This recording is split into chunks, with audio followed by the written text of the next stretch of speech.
The World Bank, what is it for? Who does it help? It's been in the news for all the wrong reasons lately, but who really knows what it does?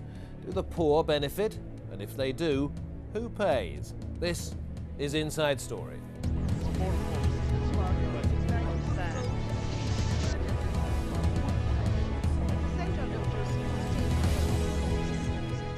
Hello, I'm David Foster, checking in to run my eye over the balance sheet of the World Bank. But not so you'll be blinded by monetary science, but so that you'll hopefully say, oh yes, that's what it's all about. The recent headlines have been of two men. Robert Zoellick's the new man in charge, a George Bush appointee, taking over after Paul Wolfowitz, yes, another George W. man, quit. So what do these two middle-class, grey-suited American conservatives have in common with the developing world? In the next 25 minutes, we'll examine what the World Bank does and why. Its stated aim is to help the world's poorest people and poorest countries. So let's take a look now at just one project out of thousands that it's funded.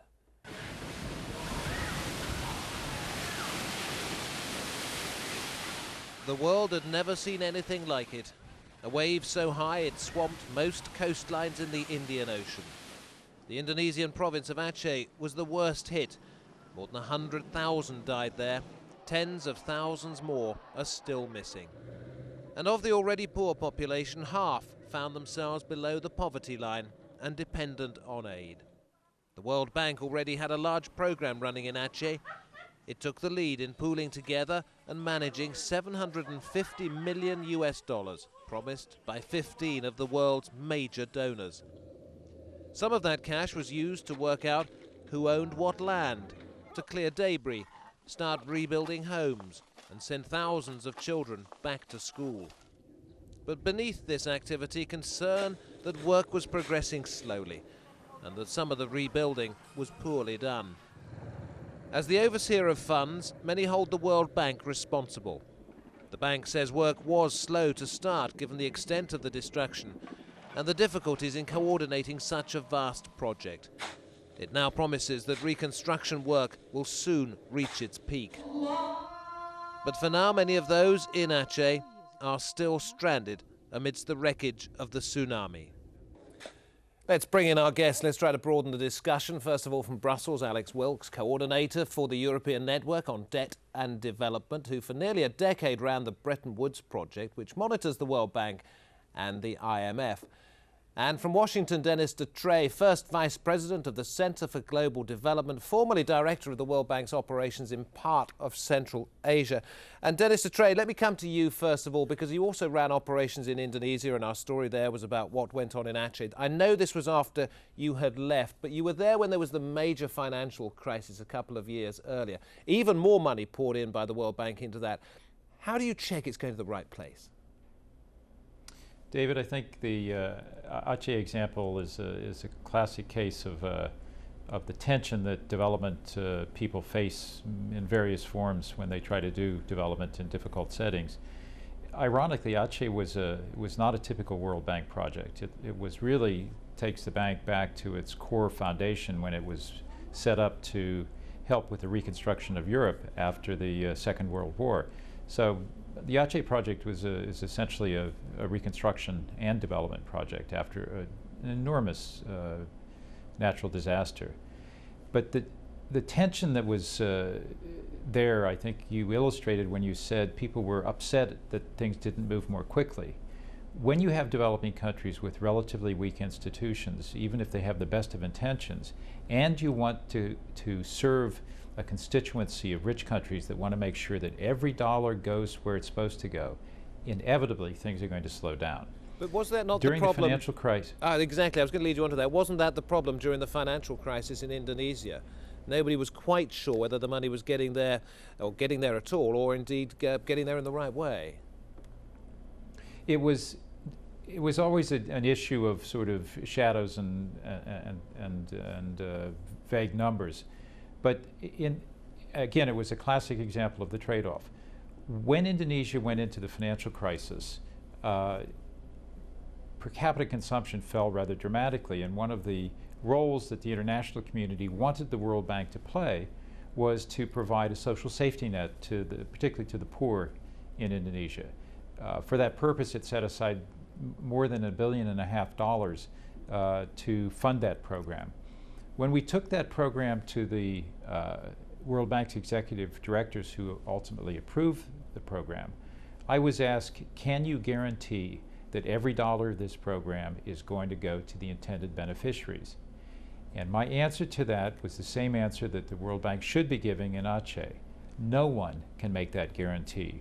What we can say is that we can do everything possible to ensure, through very careful oversight, through working with the local communities, through working with the NGO community, that dollars go to the right places. But these are complicated projects in complicated settings with weak institutions, and nobody can make the guarantee that every dollar goes to the right place. Alex Wilkes in Brussels, where does the World Bank get all its money from? Is it like my bank, which if it lends me some always wants back more than it gave me?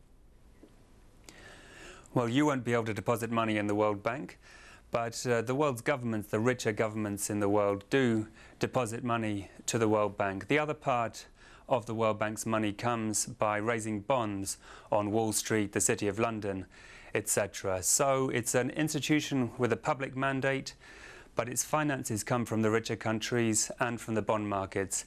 And this is again where some tensions lie, because that gives power to the financial contributors. Do some countries have to pay more than others? In fact, do some countries never have to pay back the money that's given to them? You're talking about when money has been lent by the World Bank to a country such as Indonesia. Normally, those countries do repay faithfully the World Bank, because if they don't, they'll be punished by other lenders who have lent in. Both the World Bank and its sister institution, the International Monetary Fund, have preferred creditor status, which means they're at the top of the tree as far as getting repaid goes. Only a certain number, it's about 20 now, of the poorest countries in the world have been benefiting from debt relief.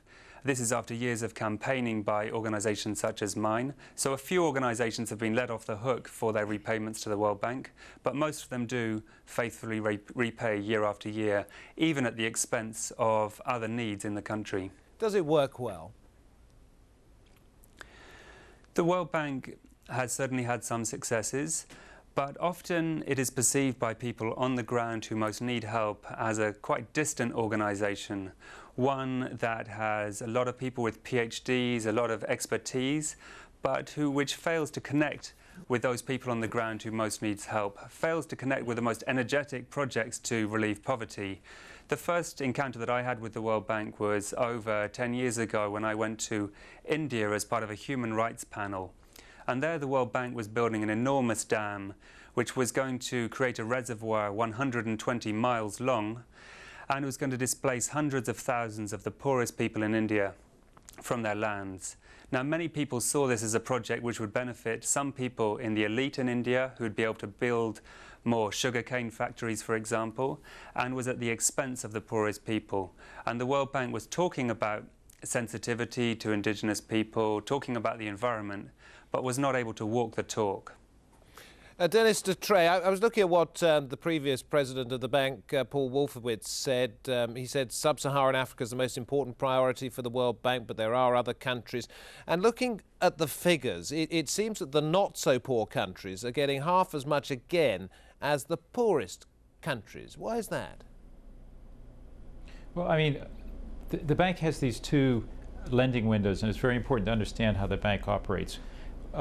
It has actually four elements to it, but let's just focus on two. The so-called IBRD, the International Bank for Reconstruction and Development, which was the original World Bank, and IDA, the International Development Association.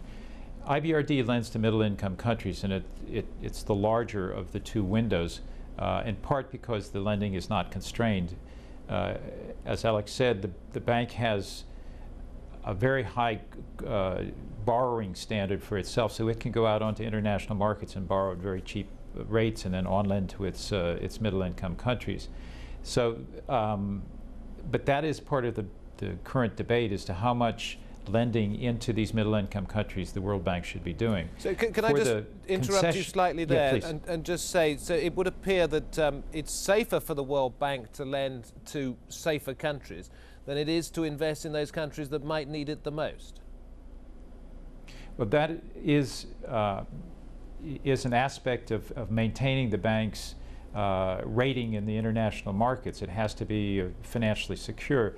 So IBRD is lent to countries that are really quite assured of paying it back. And as Alex said, virtually all countries in the world pay the World Bank back because the penalties are too high not to do so.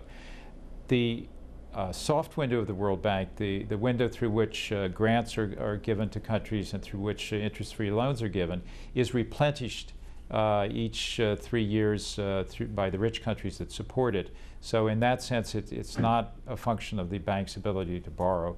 So those countries that are recipients of the soft loans, while they do pay back, they pay back on a very, very soft schedule over many, many years. Alex, can I just ask you this one again, casting my eyes inexpertly over the figures? I noticed that the bank spends 3 times as much on law, justice and administration than it does on water and sanitation. Are those the right priorities? Well, it's a very good question. The World Bank was originally supposed to be sorting out emergencies in Europe and other ones such as in Indonesia. Then it moved into long-term development projects. Then it moved into policy-based lending, which means that it would provide a big chunk of funding for a government's budget as long as the government matched up to certain conditions. And now it is spreading into virtually every sector. There are projects on women, there are projects on the environment, there are projects, as you say, on justice, law and order, etc. And some of these are quite intangible, and it's difficult indeed to see what are the results. And bigger than that, it's important to, many people question whether the World Bank has the legitimacy and the standing to intervene in complex issues such as justice, law and order.